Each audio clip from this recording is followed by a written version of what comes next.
Hello everyone, welcome to the course on chemistry. In that we are discussing about one of the chapter in chemistry, that is states of matter. In the previous lecture we discussed about what is the meaning of thermal energy and how the thermal energy and intermolecular forces results into the existence of different states of matter. So ನಾವು previous ವಿಡಿಯೋದಾಗ ಏನು ನೋಡಿದ್ವಿ, thermal energy ಅಂತ ಹೇಳಿದ್ರೇನು ಮತ್ತು thermal energy ಮತ್ತು intermolecular force ಯಾವ ರೀತಿ ಬೇರೆ ಬೇರೆ ಸ್ಟೇಟ್ಸ್ ಆಫ್ ಮ್ಯಾಟರ್ ಇರಲಿಕ್ಕೆ ರೆಸ್ಪಾನ್ಸಿಬಲ್ ಆಗ್ತಾವು ಅಂತ ಹೇಳಿ ನೋಡಿದ್ವಿ.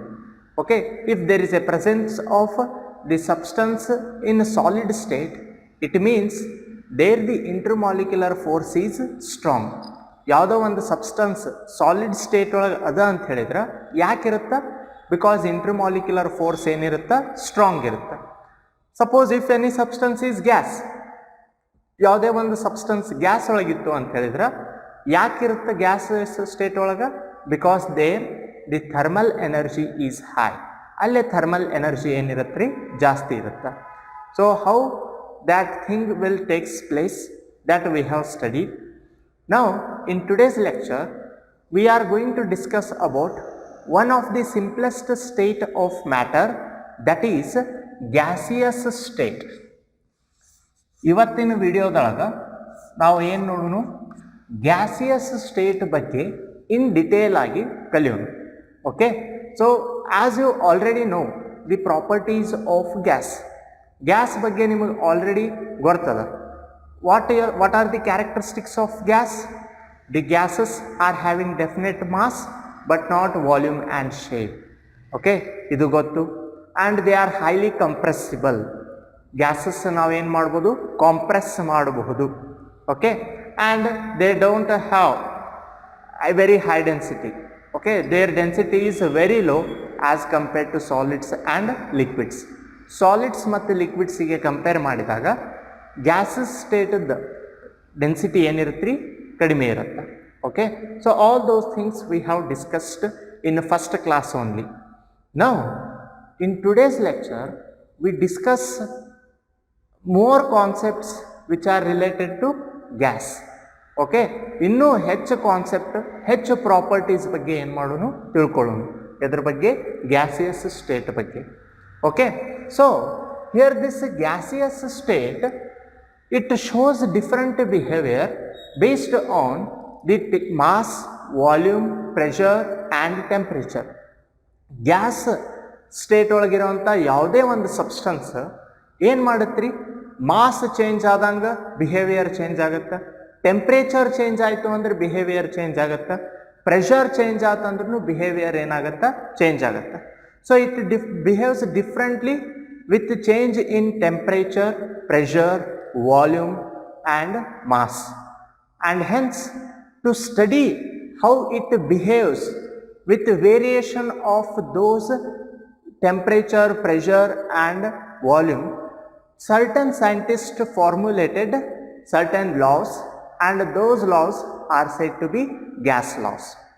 ಯಾವ ರೀತಿ ಗ್ಯಾಸ್ ಟೆಂಪ್ರೇಚರ್ ಮತ್ತು ಪ್ರೆಷರ್ ಮತ್ತು ವಾಲ್ಯೂಮ್, ಗಾತ್ರ, ಉಷ್ಣ ಮತ್ತು ಏನಂತ ಹೇಳ್ತೀವಿ ರಾಶಿ ಮತ್ತು ಒತ್ತಡ, ಇವು ಬೇರೆ ಬೇರೆ ಬದಲಾದಂಗೆ ಅದರದ್ದು ಬಿಹೇವಿಯರ್ ಏನಾಕೊಂತ ಹೋಗುತ್ತಾ, ಚೇಂಜ್ ಆಕೊಂತ ಹೋಗುತ್ತೆ. ಯಾವ ರೀತಿ ಚೇಂಜ್ ಆಗುತ್ತಾ ಅನ್ನೋದು ಒಂದಿಷ್ಟು ಸೈಂಟಿಸ್ಟ್ ಏನು ಮಾಡಿದ್ರ ಅದರ ಬಗ್ಗೆ ತಿಳ್ಕೊಂಡು ಸ್ಟಡಿ ಮಾಡಿದ್ರು. They have conducted certain experiments and studied about these things. ಒಂದಿಷ್ಟು ಎಕ್ಸ್ಪೆರಿಮೆಂಟ್ಸ್ ಮಾಡಿ ಅವುಗಳ ಬಿಹೇವಿಯರ್ ಬಗ್ಗೆ ಏನು ಮಾಡಿದರು, ಕಂಡುಹಿಡಿಯಿದ್ರು. ಅದಕ್ಕೆ ನಾವು ಏನಂತ ಹೇಳ್ತೀವಿ, ಗ್ಯಾಸ್ ಲಾಸ್ ಅಂತ ಹೇಳ್ತೀವಿ. ಒಂದಿಷ್ಟು ನಿಯಮಗಳನ್ನು ಮಾಡಿದ್ರೆ ಅವಕ್ಕೆ ಏನಂತ ಹೇಳ್ತೀವಿ, gas loss. So among them at foremost one scientist who is an Anglo-Irish scientist, okay, and his name is Boyle. Okay, Robert Boyle. His name is Robert Boyle, and he formulated one law in 1662, and his law is said to be Boyle's law. ಅವ ಏನು ಮಾಡಿದ, ಒಂದು ಲಾನ formation ಮಾಡಿದ. Okay, ಒಂದು ನಿಯಮ ಮಾಡಿದ, ಅದಕ್ಕೆ ನಾವೇನಂತ ಹೇಳ್ತೀವಿ, ಬಾಯ್ಲ್ಸ್ ಲಾ ಅಂತ ಹೇಳ್ತೀವಿ. So what does this Boyle's law states? ಏನು ಹೇಳುತ್ತಿದ್ದು Boyle's law? It states that the volume of the fixed mass of gas is inversely proportional to pressure, or pressure of the fixed amount of gas is inversely proportional to volume at a constant temperature ಅಂತ ಹೇಳ್ತೀರಿ. Mathematically it can be expressed as P, that is pressure, is inversely proportional to volume of the fixed mass of gas. ಯಾವುದೇ ಒಂದು ನಿರ್ದಿಷ್ಟ ರಾಶಿಯ ಅನಿಲವನ್ನು ನೀವು ತೆಗೆದುಕೊಂಡಾಗ ಅದರ ಮೇಲೆ ಪ್ರೆಷರ್ ಹಾಕಿದಂಗ ಅದರದ್ದು ಗಾತ್ರ ಏನು ಹಾಕ್ಕೊಂತ ಹೋಗುತ್ತಾ, ಕಡಿಮೆ ಹಾಕ್ಕೊಂತ ಹೋಗುತ್ತಾ. ಸೊ ಅದ್ರ ಮೇಲೆ ಒತ್ತಡ ಹಾಕಿದಂಗ ಅದರದ್ದು ಗಾತ್ರನೂ ಏನಾಗುತ್ತಾ, ಕಡಿಮೆ ಆಗುತ್ತಾ. ಅದರ ಮೇಲೆ ಒತ್ತಡ ಕಡಿಮೆ ಆಯಿತು ಅಂತ ಹೇಳಿದ್ರೆ ಅದರ ಗಾತ್ರ ಏನಾಗುತ್ತಾ, ಹೆಚ್ಚಾಗುತ್ತಾ ಅಂತ ಹೇಳ್ತೀವಿ. So as pressure increases volume decreases, and as volume decreases the pressure increases. So they are inversely proportional to each other. ಅವು ಏನಿರ್ತಾವೆ, ಒಂದಕ್ಕೊಂದು ವಿಲೋಮಾನುಪಾತದೊಳಗಿರುತ್ತೆ. Pressure and V means volume. So remove this proportionality sign and take one constant and we can write it as P is equal to K divided by V. P is equal to K divided by V ಅಂತ ಹೇಳ್ತೀವಿ. And here K is constant of proportionality. ಇದಕ್ಕೆ ನಾವೇನಂತ ಹೇಳ್ತೀವಿ, constant of proportionality ಅಂತ ಹೇಳ್ತೀವಿ. So it is one constant and its value depends on temperature, pressure and volume. ಈ ಒಂದು constant ಕೇದ ವ್ಯಾಲ್ಯೂ ಎದ್ರ ಮೇಲೆ ಡಿಪೆಂಡ್ ಇರುತ್ತೆ, ಪ್ರೆಷರ್, ವಾಲ್ಯೂಮ್, ಟೆಂಪ್ರೇಚರ್ ಮೇಲೆ ಡಿಪೆಂಡೆಂಟ್ ಇರುತ್ತೆ. ಗಾತ್ರ, ಒತ್ತಡ, ಉಷ್ಣ ಅದ್ರ ಮೇಲೆ ಏನಿರುತ್ತೆ, ಡಿಪೆಂಡ್ ಇರುತ್ತೆ. And simplifying this we can write it as P V is equal to K. ಇದನ್ನು ಯಾವ ರೀತಿ ಬರಿಬೋದು, P V is equal to K ಅಂತ ಹೇಳ್ಬೋದು. So bring this V and multiply here. So what you will get, P into V is equal to K. So this is the mathematical expression for Boyle's law. ಈ ರೀತಿ ನಾವು mathematically equation form ಒಳಗೆ Boyle's ಲಾನ ಬರಿಬೋದು. Either you can write P is equal to K by V or PV is equal to K. That means the product of pressure and volume is equal to a constant value. So ನೀವು ಎರಡು pressure ಮತ್ತು ವಾಲ್ಯೂಮನ್ನು ಗುಣಿಸಿದಾಗ ನಮಗೆ ಒಂದು constant value ಸಿಗುತ್ತೆ. ಅದಕ್ಕೆ ನಾವೇನಂತ ಹೇಳ್ತೀವಿ, ಕೆ ಅಂತ ಹೇಳ್ತೀವಿ. That is constant of proportionality ಅಂತ ಹೇಳ್ತೀವಿ. So this is the statement of Boyle's law and mathematical expression for Boyle's law.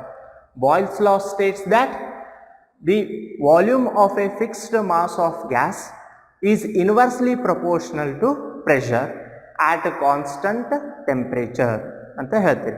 Okay, suppose consider A system in that A gas is present. ಒಂದು system ತೊಗೊತೀನಿ, ಯಾವುದೋ ಒಂದು container ತೊಗೊಂಡು ಅದ್ರೊಳಗೆ ಏನು fill up ಮಾಡ್ತೀನಿ, gas fill up ಮಾಡ್ತೀನಿ. Now here the gas is maintained at pressure P and temperature T. ಈಗ ಈ ಗ್ಯಾಸ್ ಮೇಲೆ ಏನು ಹಾಕ್ತಿರ್ತೀನಿ, ನಾನು ಪ್ರೆಷರನ್ನು ಹಾಕ್ತಿರ್ತೀನಿ. ಸೊ ಎಷ್ಟು ಪ್ರೆಷರ್ ಹಾಕ್ತಿರ್ತೀನಿ, P ಅನ್ನೋಷ್ಟು ಪ್ರೆಷರನ್ನು ಅಪ್ಲೈ ಮಾಡ್ತಿರ್ತೀನಿ. ಟೆಂಪ್ರೇಚರ್ ಏನಿರುತ್ತೆ, ಕಾನ್ಸ್ಟಂಟ್ ಇರುತ್ತೆ.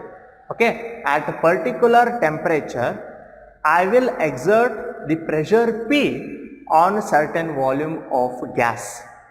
So for this system how you can write the Boyle's law? ಈಗ ಇದನ್ನು ಬಾಯ್ಲ್ಸ್ ಲಾನ ಏನು ಮಾಡಿರಿ, ಬರೀರಿ. ಮ್ಯಾಥಮೆಟಿಕಲಿ ನೀವು ಏನು ಮಾಡಬೇಕು, ಬಾಯ್ಲ್ಸ್ ಲಾ ಬರಿಬೇಕು. ಸೊ ಪ್ರೆಷರ್ ಏನದ, ಪಿ ಅದ. Okay, volume is V1. ವಾಲ್ಯೂಮನ್ನು ಏನಂತ ತಿಳ್ಕೊರಿ, V1 ಅಂತ ತಿಳ್ಕೊರಿ. And pressure, let us consider this pressure is also P1. Certain pressure it is P1 and volume is V1. That is equal to what? K. P V is equal to K ಅಂತದ. ನಾ ಇಲ್ಲಿ ಏನ್ ತಗೊಂಡಿನಿ, P1 ಅಂತ ತಗೊಂಡಿನಿ. Just this P1 also represent the pressure and V1 is volume of this gas. ಈ ಗ್ಯಾಸದ volume ಗಾತ್ರ ಎಷ್ಟದ V1 ಅಂತ ಹೇಳ್ತಿದ್ದೀನಿ.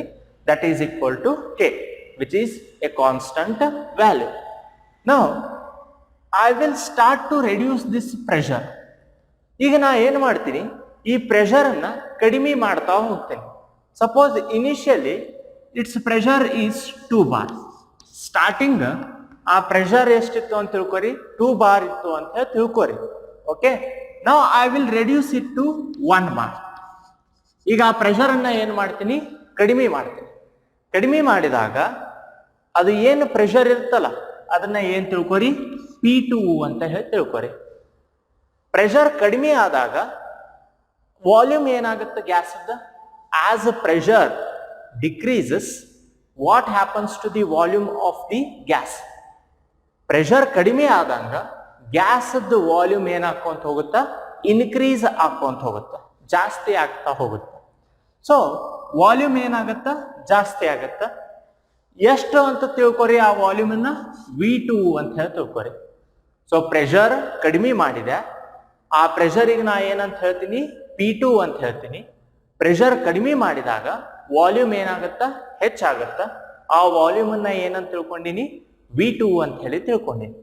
So how we can write the Boyle's law for this system. ಈಗ ಬಾಯ್ಲ್ಸ್ ಲಾದ ಇಕ್ವೇಶನ್ ಬರಿಬೇಕು ನಾವು. ಹೆಂಗ್ ಬರಿಬೋದು, ಪ್ರೆಷರ್ ಅಂದ್ರೆ ಏನದ, P2 ಅಂತದ. ವಾಲ್ಯೂಮ್ ಅಂದ್ರೆ ಎಷ್ಟದ, V2 ಅಂತದ. Again it is equal to K. ಅದು ಮತ್ತೆ ಯಾವ್ದಕ್ಕೆ ಈಕ್ವಲ್ ಅದ, ಕೆ ಅದ. ಸೊ ಒಂದಿಷ್ಟು ಗ್ಯಾಸ್ ತಗೊಂಡಿದ್ದೆ.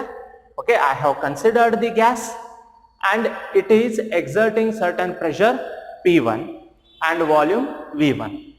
Upon reducing the pressure, it becomes P2 and volume becomes V2. And Boyle's law can be expressed mathematically in this manner. Okay, let us call this as equation 1 and call this as equation 2. So, equate these two equations. ಎರಡನ್ನು ಏನ್ ಮಾಡ್ರಿ, equate ಮಾಡಿ. Now I have P1 V1 is equal to K. P1 V1 ಅಂತ ಹೇಳಿದ್ರೆ ಯಾವ್ದಕ್ಕೆ equal ಅದ, K ಗೆ equal ಅದ. And K is equal to what? It is equal to P2 V2. K ಅಂತ ಹೇಳಿದ್ರ ಯಾವ್ದಕ್ಕೆ ಈಕ್ವಲ್ ಅದ, P2 ಮತ್ತು V2 ಗೆ ಈಕ್ವಲ್ ಅದ. So instead of writing K, I will write here P2 V2.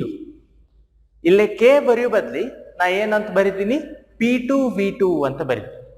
Because P1 V1 is equal to K. ಅದು K ಗೆ equal ಅದ.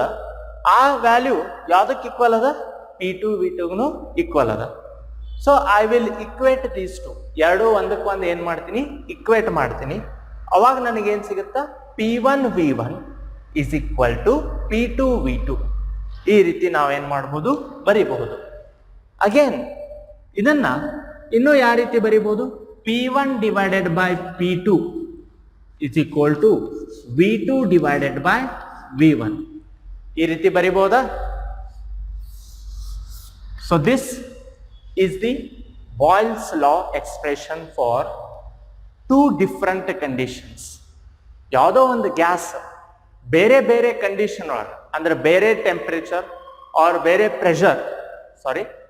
ಪ್ರೆಷರ್ ಅಥವಾ ವಾಲ್ಯೂಮ್ ಚೇಂಜ್ ಆದಾಗ ಎಕ್ಸ್ಪ್ರೆಷನ್ ಯಾವ ರೀತಿ ಬರಿತೀವಿ ಅಂತ ಹೇಳಿದ್ರೆ, P1 by P2 is equal to V2 by V1. So I have simply cross multiplied this. ಇದನ್ನ ಏನು ಮಾಡೀನಿ, ಕ್ರಾಸ್ ಮಲ್ಟಿಪ್ಲೈ ಮಾಡೀನಿ. P1 ಅನ್ನ P1 by P2, V2 ಇಲ್ಲೇ ಅದ, V1 ಅನ್ನ ಈ ಸೈಡ್ ತಗೊಂಡ್ಬಂದಿನಿ. ಸೊ ಅದಕ್ಕೆ ಏನಾಗುತ್ತಾ, P1 by P2 is equal to V2 by V1. So this is the mathematical expression for Boyle's law. And graphically it can be represented like this. ಈ ರೀತಿ ನೀವು ಏನ್ ಮಾಡ್ಬೋದು, ಗ್ರಾಫಿಕಲಿ ಬಾಯ್ಲ್ಸ್ ಲಾನ ಎಕ್ಸ್ಪ್ರೆಸ್ ಮಾಡ್ಬೋದು. And it is plotted against pressure versus volume. Pressure ಮತ್ತು volume against ಏನ್ ಮಾಡ್ತೀರಿ, graph ಅನ್ನ ಪ್ಲಾಟ್ ಮಾಡ್ತೀರಿ. and you can observe that as pressure increases, volume gets decreases. Pressure ಹೆಚ್ಚಾದಂಗ ವಾಲ್ಯೂಮ್ ಏನಾಗ್ಕೊಂತ ಹೋಗುತ್ತ್ರಿ, ಡಿಕ್ರೀಸ್ ಆಗ್ಕೊಂತ ಹೋಗುತ್ತೆ. Okay, at different temperatures you will get different curves. ಬೇರೆ ಬೇರೆ ಟೆಂಪರೇಚರ್ಗೆ ಬೇರೆ ಬೇರೆ ಕರ್ವ್ಸ್ ಸಿಗ್ತಾವು. ಮತ್ತೆ ಏನ್ ಇಂಡಿಕೇಟ್ ಮಾಡ್ತಾವು, as pressure increases volume gets decreases. So this is the graphical representation for Boyle's law. Boyle's law finds many applications in day-to-day life. Boyle's law ಏನಾಗುತ್ತಾ, ಬಹಳಷ್ಟು applications ಅನ್ನ ನೋಡಬಹುದು. Okay, so for example the aquatic animals. ಈಗ aquatic animals ಅದಾವು ಅಂತ ಹೇಳಿ ತಿಳ್ಕೊರಿ. For example fish, ನೀರೊಳಗೆ ವಾಸಿಸುವಂತ ಜೀವಿಗಳು, ಹೌದಾ? ಈಗ ಫಿಶ್ ಫುಲ್ ಸಮುದ್ರದ ಡೆಪ್ತ್ ಒಳಗದ ಅಂತ ಹೇಳಿ ತಿಳ್ಕೊರಿ, ಪೂರ ಆಳದೊಳಗೆ ಹೋಗಿರುತ್ತೆ. ಈಗ ಫಿಶ್ ಅನ್ನ ನೀವು ಇಮಿಡಿಯೇಟ್ ಆಗಿ ಏನ್ ಮಾಡ್ತೀರಿ, ರಿಮೂವ್ ಮಾಡಿದ್ರಿ ಅಂತ ಹೇಳಿದ್ರ, if you bring that fish immediately to the land, ಹೌದಾ, ನೆಲಕ್ಕೆ ತಗೊಂಡ್ ಬಂದ್ಬಿಟ್ರಿ ಅಂತ ಹೇಳಿದ್ರ ಆ ಫಿಶ್ ಅನ್ನ ಇಮಿಡಿಯೇಟ್ ಆಗಿ, ಅವಾಗ ಇಟ್ ವಿಲ್ ಇಮಿಡಿಯೇಟ್ಲಿ ಡೈಸ್, ಅದು ಪಟ್ಟನೆ ಏನಾಗ್ಬಿಡುತ್ತ, ಸತ್ತು ಬಿಡುತ್ತೆ. Why it dies immediately? Because the volume of the body gets increases and it will burst. ಯಾಕೆ ಸಾಯುತ್ತೆ ಅಂತ ಹೇಳಿದ್ರ, ವಾಲ್ಯೂಮ್ ಏನಾಗ್ಬಿಡುತ್ತೆ, ಅದರದ ಜಾಸ್ತಿ ಆಗ್ಬಿಡುತ್ತೆ. ಅದರ ದೇಹದ ಗಾತ್ರ, ಬಾಡಿದ ವಾಲ್ಯೂಮ್ ಏನಾಗುತ್ತೆ, ಇಮಿಡಿಯೇಟ್ ಆಗಿ ಜಾಸ್ತಿ ಆಗಿ ಬ್ಲಾಸ್ಟ್ ಆಗಿ ಸತ್ತು ಹೋಗ್ಬಿಡುತ್ತೆ. ಯಾಕೆ ಅದರದ ವಾಲ್ಯೂಮ್ ಜಾಸ್ತಿ ಆಗುತ್ತಾ? Why it's volume increases? It is because when it is living at the depth of sea water, pressure on it is more. But when you bring that to the land, the pressure which is exerted by water on it gets decreases.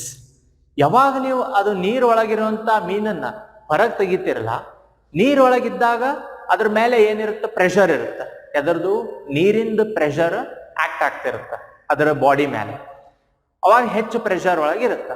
Suppose immediate ಆಗಿ ನೀವು ತೆಗೆದು ಬಿಟ್ರಿ ಅಂತ ಹೇಳಿದ್ರ, ಅದು body ಆ ಪ್ರೆಷರಿಗೆ adjust ಆಗ್ಬೇಕಂತ ಹೇಳಿ ವಾಲ್ಯೂಮ್ ಏನಾಕೊಂತ ಹೋಗ್ಬಿಡುತ್ತ, ಜಾಸ್ತಿ ಆಗ್ಬಿಡುತ್ತ. ಇಮಿಡಿಯೇಟ್ ಆಗಿ ಅದು ಏನಾಗ್ಬಿಡುತ್ತ್ರಿ, ಬ್ಲಾಸ್ಟ್ ಆಗ್ಬಿಡುತ್ತೆ. ಬ್ಲಾಸ್ಟ್ ಆಗಿ ಅದು ಏನಾಗುತ್ತ, ಸಾಯುತ್ತೆ. It is explained with the help of Boyle's law. ಇದನ್ನ ಯಾವ ಲಾ ಯೂಸ್ ಮಾಡ್ಕೊಂಡು ಎಕ್ಸ್ಪ್ಲೇನ್ ಮಾಡ್ಬೋದು? ಬಾಯ್ಲ್ಸ್ ಲಾ ಯೂಸ್ ಮಾಡ್ಕೊಂಡು ಎಕ್ಸ್ಪ್ಲೇನ್ ಮಾಡ್ಬೋದು. In the similar manner it can be also applied in scuba diving. Scuba diving ಅಂತ ಹೇಳಿದ್ರೆ ನೀರೊಳಗೆ ಏನ್ ಮಾಡ್ತಾರ, ಮನುಷ್ಯರು ಹೋಗ್ತಿರ್ತಾರ. Okay, for study purposes. Okay, for studying aquatic animals and for study of aquatic plants. ನೀರೊಳಗಿರುವಂತ ಜೀವಿಗಳು ಮತ್ತು ಸಸ್ಯಗಳ ಬಗ್ಗೆ ತಿಳ್ಕೊಳ್ಳಿಕ್ಕೆ ನೀರೊಳಗೆ ಹೋಗ್ತಿರ್ತಾರೆ. When they move to the depth of the sea water, ಸಮುದ್ರದ ಆಳ ಒಳಗೆ ಹೋದಾಗ ಅವ್ರ ಮೇಲೆ ಪ್ರೆಷರ್ ಏನಾಗುತ್ತಾ, ಹೆಚ್ಚಾಗತ್ತ. The pressure on the body will gets increases.